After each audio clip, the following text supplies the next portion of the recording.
ఇతని పేరు వచ్చేసి సునీల్ అనమాట. ఇతను వచ్చేసి కొన్ని ఫన్నీ వీడియోలు, కామెడీ వీడియోలు వైసీపీ పార్టీ మీద, జగన్మోహన్ రెడ్డి గారి మీద, వైసీపీ పార్టీ నాయకుల మీద చేస్తూ ఉంటారు.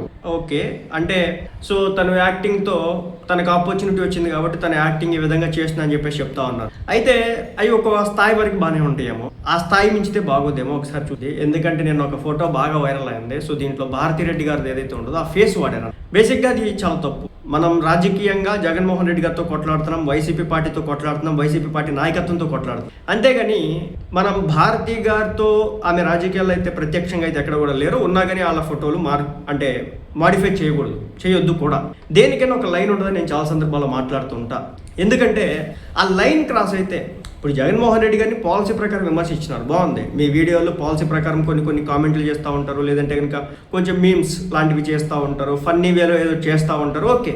కానీ ఏంటంటే ఎప్పుడైతే ఇంట్లో వాళ్ళ మీద వెళ్తుందో దీనివల్ల నష్టపోవడం తప్ప లాభం వచ్చేదైతే ఉండదు. ఆ విషయాన్ని మనం గమనించి తను చెప్తున్న విషయం ఏంటంటే, సునీల్ గారు చెప్తున్న విషయం ఏంటంటే, నాకు ఆపర్చునిటీ వచ్చింది యాక్ట్ చేయడం కోసం, నేను ఒక నటుడిని కాబట్టి నేను నటిస్తున్నాను అంతే తప్ప దీన్ని ఎడిటింగ్ చేసింది కావచ్చు, దీన్ని పబ్లిష్ చేసింది కావచ్చు, ఇదంతా నేను కాదు, జస్ట్ నేను యాక్టింగ్ చేశాను అంతే అని చెప్పేసి చెప్పడం జరుగుతుంది. అయితే ఏంటంటే గమనించాల్సిన విషయం ఒకటే, ఇలాగే చంద్రబాబు నాయుడు గారి మీద, నారా భువనేశ్వరి గారి మీద, అలాగే నారా బ్రాహ్మణి గారి మీద, పవన్ కళ్యాణ్ గారి వైఫ్ అన్న లెజ్నివా గారిని కూడా ఇదే విధంగా టార్గెట్ చేసినారు కొంతమంది.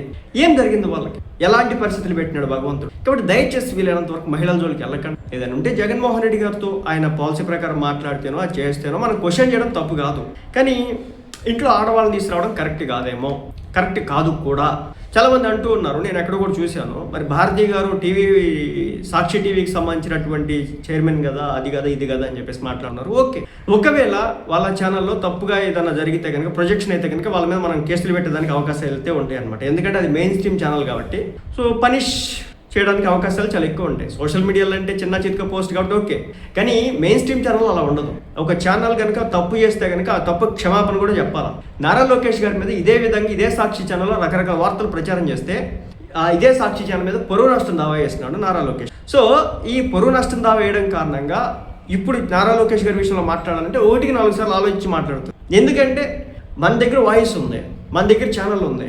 నేను ఇష్టం వచ్చినట్టుగా నేను ఎవరి మీద అయితే వాళ్ళ మీద వీడియోలు చేస్తానంటే మన కోర్టులేమో ఒప్పుకో. కాబట్టి ఈ సునీల్ గారికి కూడా, లేదంటే కనుక ఇలా వైసీపీ పార్టీని ట్రోల్ చేసే వాళ్ళకి కూడా నేను చెప్పేది ఒకటే, దయచేసి మీరు గమనించండి.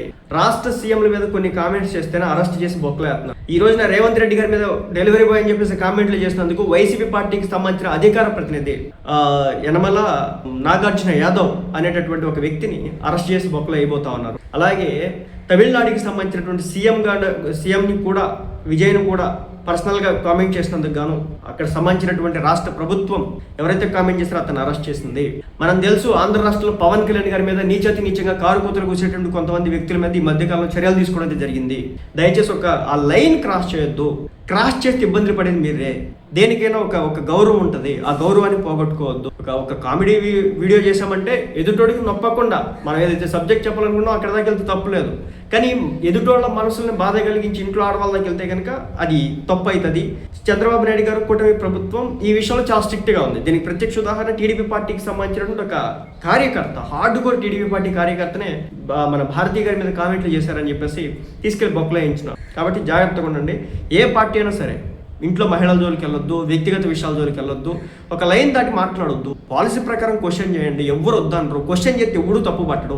బూతులు తిడితే తప్పు పడతాడు, మార్పులు అయితే తప్పు పడతాడు. ఇది ఈ విధంగా మొహాలు మారిస్తే కనుక, స్వాప్ చేస్తే కనుక తప్పు పడతాడు, కేసులు అవుతాయి, కోర్టుల చుట్టూ తిరగాల్సింది. దయచేసి అది మెయిన్ ఆ డెకోరమ్ని మెయింటైన్ చేయండి, లేకపోతే ఇబ్బంది పడడానికి అవకాశాలు ఎక్కువ.